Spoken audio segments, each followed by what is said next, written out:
Negeri ini jelek banget gitu. Jadi KPK pun jangan pula sedikit-sedikit tangkap itu jauh. Hai, ada pernyataan Bapak Jenderal Luhut Binsar Panjaitan mengatakan OTT itu tidak bagus, membuat negeri ini jelek sekali kalau ada di OTT oleh KPK, para koruptor-koruptor itu, penambang-penambang ilegal, kemudian pengusaha-pengusaha ilegal, ya kan? Ketakutan Pak Luhut kalau itu di OTT. Kemudian pengguna-pengguna yang namanya uang-uang negara Republik Indonesia ini nggak boleh di OTT, nggak boleh diperiksain, ya kan? Membuat jelek. Siapa yang jelek kira-kira Pak? Negara kita. Seharusnya Bapak ngedukung itu.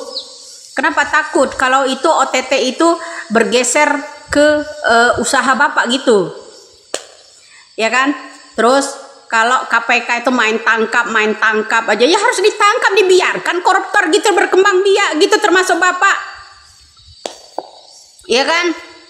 Nggak mungkin Bapak itu beringas kalau nggak mempertahankan sesuatu, sampai menolak yang namanya ada OTT, sampai menolak yang namanya KPU menangkapin para koruptor.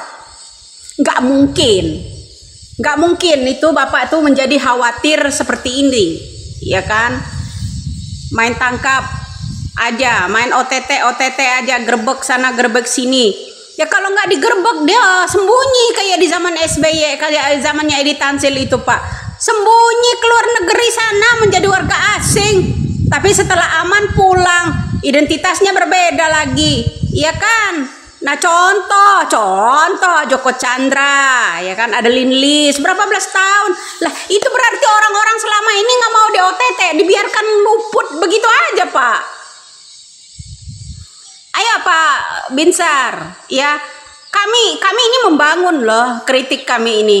Sementara Bapak melarang orang OTT, menjelekkan negara Indonesia.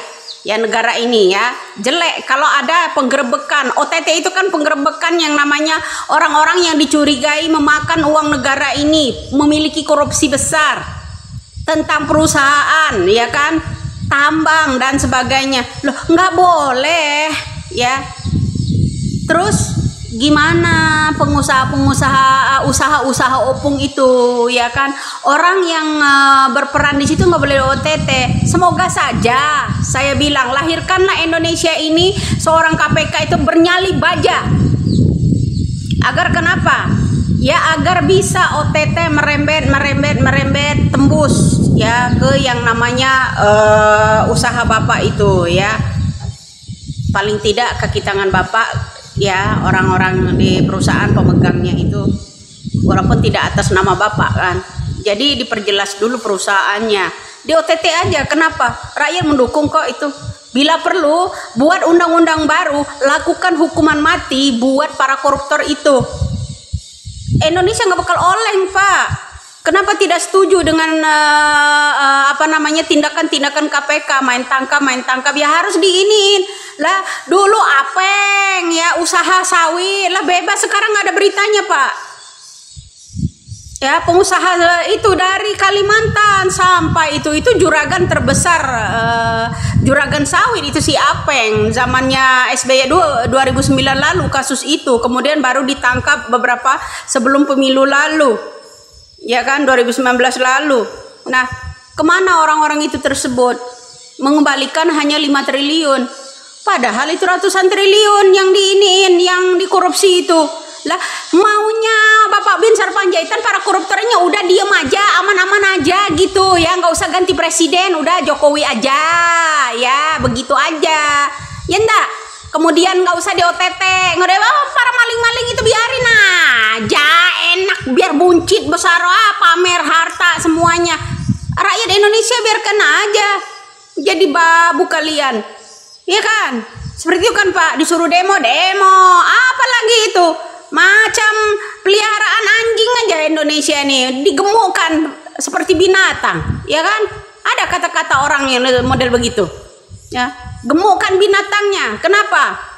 Kasih dia uang supaya dia gemuk, mingkem, biar nggak ada OTT, biar nggak ada KPK ya. Semua KPK itu dibayar, digemukkan semua, biar nggak bergerak, tiara bobo gitu, ya kerja nggak apa-apa dapat duit gitu. Jangan-jangan jaksa, hakim, semuanya udah digemukkan ini. Ya Pak, salam waras buat negara Republik Indonesia ini. Dukung bro, ya semua seluruh rakyat Indonesia. Yang namanya OTT, dukung itu KPK. Lahirkanlah, semoga Indonesia ini ada yang terlahir orang di tim independen KPK itu ya, bernyali besi, bernyali baja. Salam buat jenderal.